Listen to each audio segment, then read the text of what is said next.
उड़ीसा राज्य के पवित्र शहर पुरी में स्थित एक ऐसा अद्भुत मंदिर है जो न केवल आस्था और श्रद्धा का केंद्र है बल्कि विज्ञान के नियमों को भी चुनौती देता है। यह स्थान कोई साधारण मंदिर नहीं है बल्कि रहस्यों से भरा हुआ एक चमत्कारिक धाम है जिसे समझ पाना शायद विज्ञान और मानव के बस की बात नहीं। दुनिया भले ही तेजी से तकनीक और विज्ञान की ओर दौड़ रही हो, लेकिन इस मंदिर के चमत्कारों और रहस्यों के आगे विज्ञान भी घुटने टेक देता है। हमारी प्राचीन हिंदू मान्यताओं के अनुसार 4 धाम है: श्री द्वारिकापुरी, श्री बद्रीनाथ धाम, श्री रामेश्वरम धाम और श्री जगन्नाथपुरी धाम। और ये कहानी है 4 धामों में से एक, श्री जगन्नाथपुरी धाम।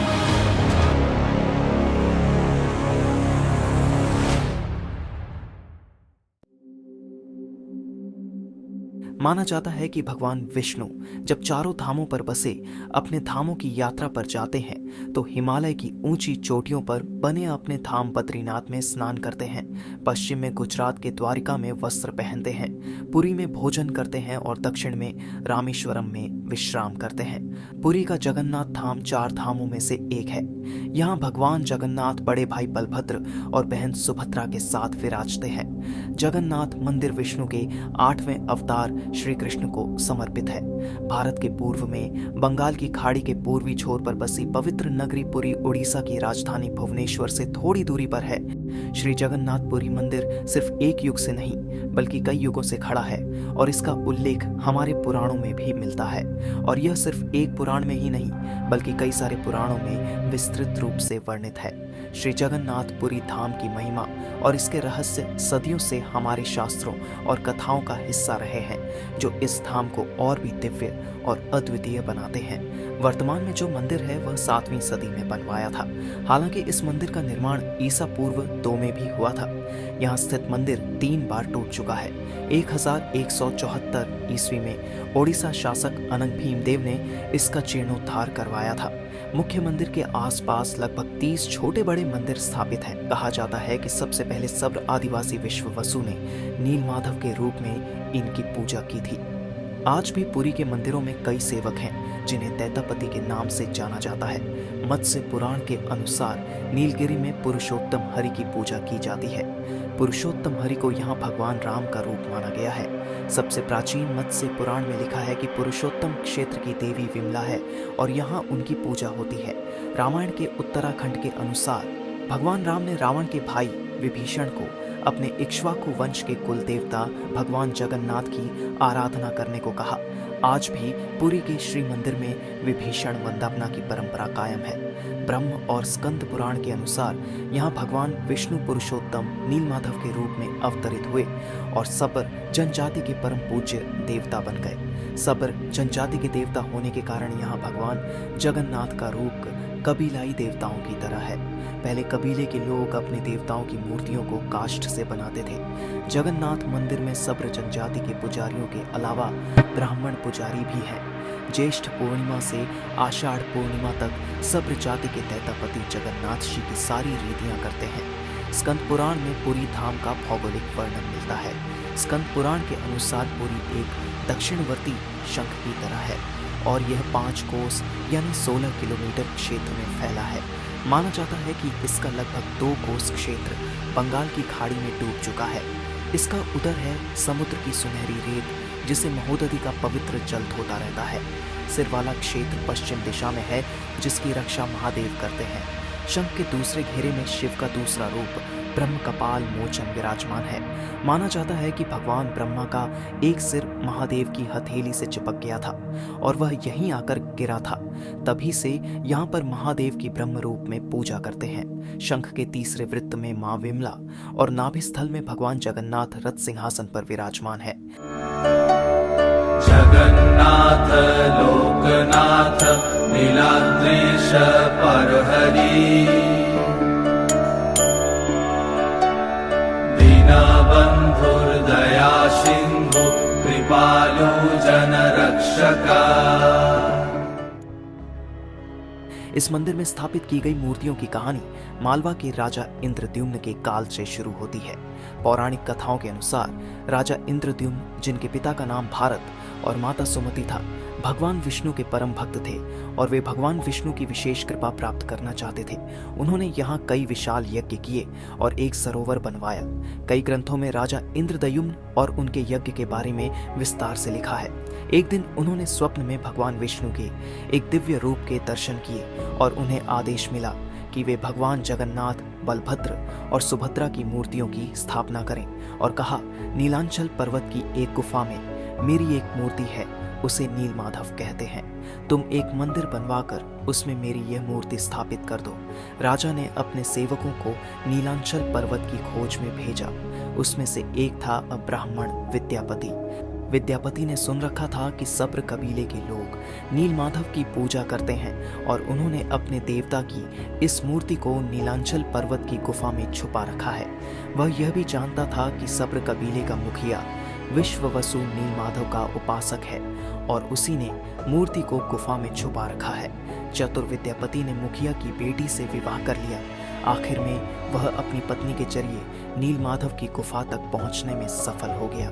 उसने मूर्ति चुरा ली और राजा को लाकर दे दी। विश्ववसु अपने आराध्य देव की मूर्ति चोरी होने से बहुत दुखी हुआ। अपने भक्त के दुख से भगवान भी दुखी हो गए। भगवान गुफा में लौट गए, लेकिन साथ ही राज इंद्रदयुम्न से वादा किया कि वो एक दिन उनके पास जरूर लौटेंगे, बशर्ते कि वो एक दिन उनके लिए विशाल मंदिर बनवा दे। राजा ने मंदिर बनवा दिया और भगवान विष्णु से मंदिर में विराजमान होने के लिए कहा। भगवान ने कहा कि तुम मेरी मूर्ति बनाने के लिए समुद्र में तैर रहा पेड़ का बड़ा टुकड़ा उठाकर लाओ, जो द्वारिका से समुद्र में तैर कर पुरी आ रहा है। इस नदी में तैरते हुए लकड़ी के टुकड़े की कहानी द्वापर युग से शुरू होती है, जब भगवान श्री कृष्ण के चरणों में एक बाण लगा था और उन्होंने अपने प्राण त्याग दिए थे। महाभारत की इस घटना में जब श्री कृष्ण ने इस भूमि को त्यागा, तब उनके प्रिय मित्र अर्जुन ने श्री कृष्ण के दिव्य शरीर को पूरे विधि विधान से अंतिम संस्कार किया, परंतु भगवान श्री कृष्ण का हृदय अमर था। तब अर्जुन ने श्री कृष्ण के हृदय को एक लकड़ी के टुकड़े में सुरक्षित रूप से बांध दिया और उसे नदी में प्रवाह कर दिया। वह हृदय युगों युगों तक समुद्र में तैरता रहा। राजा के सेवकों ने काफी मुश्किलों के बाद उस पेड़ के टुकड़े को तो ढूंढ लिया, लेकिन सब लोग मिलकर भी उस टुकड़े को नहीं उठा पाए। तब राजा को समझ आ गया कि नीलमाधव के अनन्य भक्त सब्र कबीले के मुखिया विश्ववसु की ही सहायता लेना पड़ेगी। सब उस वक्त हैरान रह गए जब विश्ववसु भारी भरकम टुकड़े को उठाकर मंदिर तक ले आए। अब बारी थी लकड़ी से भगवान की मूर्ति गढ़ने की। राजा के कारीगरों ने लाख कोशिश कर ली, लेकिन कोई भी लकड़ी में एक छैनी तक भी नहीं लगा सका। तब तीनों लोक के कुशल कारीगर भगवान विश्वकर्मा एक बूढ़े व्यक्ति का रूप धरकर आए। उन्होंने राजा को कहा कि वे नीलमाधव की मूर्ति बना सकते हैं, लेकिन साथ ही उन्होंने अपनी शर्त भी रखी कि वे 21 दिन में मूर्ति बनाएंगे और अकेले में बनाएंगे। कोई उनको बनाते हुए नहीं देख सकता। उनकी शर्त मान ली गई। लोगों को वारी, छेनी, हथौड़ी की आवाजें आती रही। राजा इंद्रदयुम्न की रानी गुंडीचा अपने को रोक नहीं पाई। वह दरवाजे के पास गई तो उसे कोई आवाज सुनाई नहीं दी। वह घबरा गई। उसे लगा बूढ़ा कारीगर मर गया है। उसने राजा को इसकी सूचना दी। अंदर से कोई आवाज सुनाई नहीं दे रही थी तो राजा को भी ऐसा ही लगा। सभी शर्तों और चेतावनियों को दरकिनार करते हुए राजा ने कमरे का दरवाजा खोलने का आदेश दिया। जैसे ही कमरा खोला गया तो बूढ़ा व्यक्ति गायब था और उसमें 3 अधूरी मूर्तियां मिली मिली। भगवान नीलमाधव और उनके भाई के छोटे छोटे हाथ बने थे, लेकिन उनकी टांगे नहीं, जबकि सुभद्रा के हाथ पांव बनाए ही नहीं गए थे। राजा ने इसे भगवान की इच्छा मानकर इन्हीं अधूरी मूर्तियों को स्थापित कर दिया। तब से लेकर आज तक तीनों भाई बहन इसी रूप में विद्यमान हैं।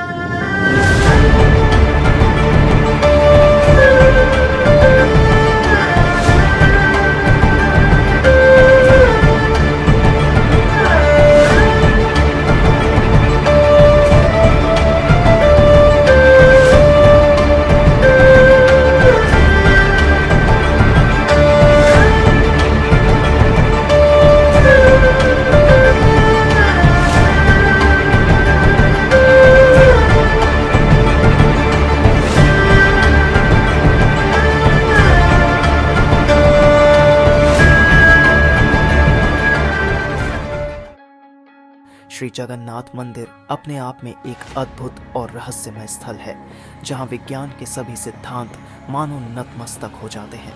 मंदिर के ऊपर लगा लाल ध्वज हवा की दिशा के विपरीत हमेशा लहराता है और इसे बदलने के लिए हर दिन एक पुजारी उल्टा चढ़कर ध्वज को बदलता है।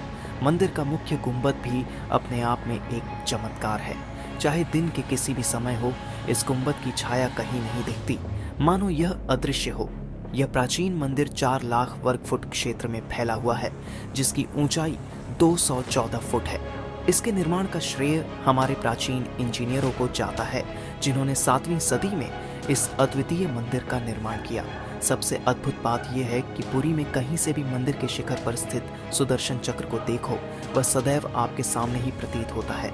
इसे नील चक्र भी कहा जाता है और यह अष्ट धातु से बना हुआ है। मंदिर के आसपास पक्षी उड़ते हुए नजर नहीं आते और इसके ऊपर से कोई विमान भी उड़ान नहीं भर सकता। यह रहस्य आज भी वैज्ञानिकों के लिए एक पहेली बना हुआ है। मंदिर के सिंह द्वार से प्रवेश करते ही समुद्र की गर्जना सुनाई देना बंद हो जाती है, जबकि एक कदम बाहर रखते ही वह स्पष्ट सुनाई देती है। हर 12 साल में इन मूर्तियों का नवक्लेवर होता है, लेकिन उनका आकार और स्वरूप वही रहता है। श्री जगन्नाथ की रथ यात्रा विश्व की सबसे बड़ी रथ यात्रा मानी जाती है, जहां भगवान रथ पर सवार होकर अपनी मौसी रानी गुंडीचा के घर चले जाते हैं। आषाढ़ माह में होने वाली इस रथ यात्रा को देखने के लिए करोड़ों भक्त पुरी आते हैं। हनुमान जी को भी इस मंदिर से जुड़ी एक महत्वपूर्ण जिम्मेदारी सौंपी गई थी। कहा जाता है कि 3 बार समुद्र ने मंदिर को तोड़ने की कोशिश की थी, जिसके बाद भगवान जगन्नाथ ने हनुमान जी को समुद्र को नियंत्रित करने का कार्य सौंपा। लेकिन हनुमान जी प्रभु के दर्शन के लोभ से नगर में प्रवेश कर जाते थे और समुद्र भी उनके पीछे पीछे नगर में आ जाता था। इस समस्या के समाधान के लिए भगवान जगन्नाथ ने हनुमान जी को स्वर्ण बेड़ियों में बांध दिया और अब सागर तट पर स्थित बेड़ी हनुमान का मंदिर भी भक्तों के लिए एक प्रमुख आस्था का केंद्र है। यहाँ तक कि अज्ञातवास के दौरान 5 पांडव भी भगवान जगन्नाथ के दर्शन करने आए थे। मंदिर के अंदर आज भी पांडवों का स्थान मौजूद है। जब भगवान जगन्नाथ चंदन यात्रा करते हैं, तब 5 पांडव उनके साथ नरेंद्र सरोवर जाते हैं। इस तरह श्री जगन्नाथ मंदिर अपने भीतर कई रहस्य और आस्थाएं समेटे हुए हैं, जिनका रहस्य उद्घाटन करना आज भी असंभव है। और इस तरह श्री जगन्नाथ मंदिर न केवल श्रद्धा और भक्ति का प्रतीक है, बल्कि यह उन अनगिनत रहस्यों और चमत्कारों का स्थल भी है, जिन्हें आज तक कोई पूरी तरह समझ नहीं पाया। यह मंदिर युगों युगों से भक्तों की आस्था का केंद्र रहा है, जहां विज्ञान भी नतमस्तक हो जाता है। हर साल लाखों भक्त यहाँ भगवान जगन्नाथ की रथ यात्रा में शामिल होकर अपने जीवन को धन्य मानते हैं। पुरी का यह दिव्य धाम हमें यह सिखाता है कि भगवान की कृपा और आस्था से जुड़ी कुछ बातें इंसानी समझ से परे हैं, और यही अनंत श्रद्धा हमें जगन्नाथ की शरण में ले जाती है। कैसी लगी यह हमारी वीडियो, हमारे कमेंट सेक्शन में ज़रूर बताएं। आपका एक लाइक हमारे लिए बहुत मायने रखता है। आप सबका बहुत धन्यवाद। जय जगन्नाथ।